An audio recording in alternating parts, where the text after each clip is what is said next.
Hi everyone. నేను మీ అజయ్ అమ్మాయి. ఈరోజు మీకు సింపుల్‌గా, ఈజీగా రెడీ అయిపోయే చికెన్ ఫ్రై చూపిస్తాను. ముందుగా ఒక హాఫ్ కేజీ చికెన్ తీసుకొని, అందులోని కాస్త పసుపు, కాస్త ఉప్పు వేసి కలుపుకుండా కొంచెం వాటర్ పోసుకొని మనం చికెన్‌ని బాగా క్లీన్ చేసుకోవాలి. పసుపు, ఉప్పు వేయడం వలన మనకి చికెన్ అన్నది నిశ్వాసన ఎక్కువగా రాదు.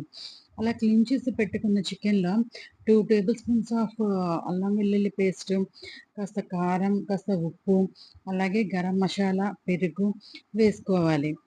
మీకు చికెను టెండర్‌గా, సాఫ్ట్‌గా రావాలి అంటే మనం వండుకోవడానికి ఒక హాఫ్ అన్ అవర్ ముందు కొంచెం సాల్ట్ వాటర్‌లో చికెన్‌ని ఉంచి అప్పుడు మనం వండుకుంటే చికెన్ అనేది మనకి టెండర్‌గా, సాఫ్ట్‌గా బాగా వస్తుంది చికెన్ పీస్ అనేది. సో, ఆ విధంగా మనము చికెన్ మ్యారినేట్ చేసుకొని ఒక హాఫ్ అన్ అవర్ పక్కన పెట్టుకోవాలి. ఈలోగా కడాయి పెట్టుకొని కాస్త ఆయిల్ పోసుకొని ఆనియన్స్, పచ్చిమిర్చి, అలాగే కొంచెం కరివేపాకు వేసుకొని గోల్డెన్ బ్రౌన్ వచ్చే వరకు వేయించుకోవాలి. ఆనియన్స్ వేగేటప్పుడు కాస్త సాల్ట్ వేసుకుంటే మనకి ఆనియన్స్ అనేవి తొందరగా వేగిపోతాయి. ఇది ఒక చిన్న టిప్. వేగిన తర్వాత మనం చికెన్ అన్నది వేసుకొని కాసేపు మగ్గనివ్వాలి మూత పెట్టుకొని.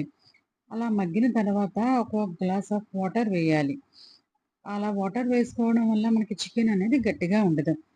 ఆ నీరంతా ఎగిరిపోయిన తర్వాత కొంచెం ధనియాల పొడి, కొంచెం జీలకర్ర పొడి, కొంచెం గరం మసాలా, మీ స్పైసీని బట్టి కావాలనుకుంటే మిరియాల పొడి కూడా కొంచెం వేసుకోవచ్చు. మీ కన్సిస్టెన్సీని బట్టి అయితే బాగా రోస్ట్ చేసుకోవచ్చు. లేదా కొంచెము క్రిస్పీగా ఉంచుకోవచ్చు. సో, ఈలోగా మా బుడ్డోడైతే రెడీ అయిపోయాడు కురుమే స్కూల్‌కి. దేవా తనకి వెళ్ళే ముందు ఎప్పుడూ కూడా గణేష్ శ్లోకం అండ్ సరస్వతి నమస్తుభ్యం చెప్పడం అలవాటు.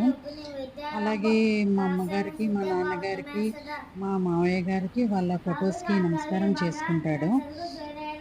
సో, వాళ్ళ నాన్నగారు ఆల్రెడీ కిందన వెయిట్ చేస్తున్నారు.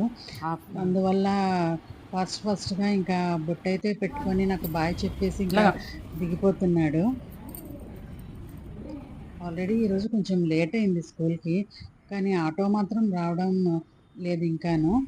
సో, నేను ఎప్పుడూ బెల్ట్‌కి పిన్ పెడతాను. ఈరోజు పెట్టలేదు.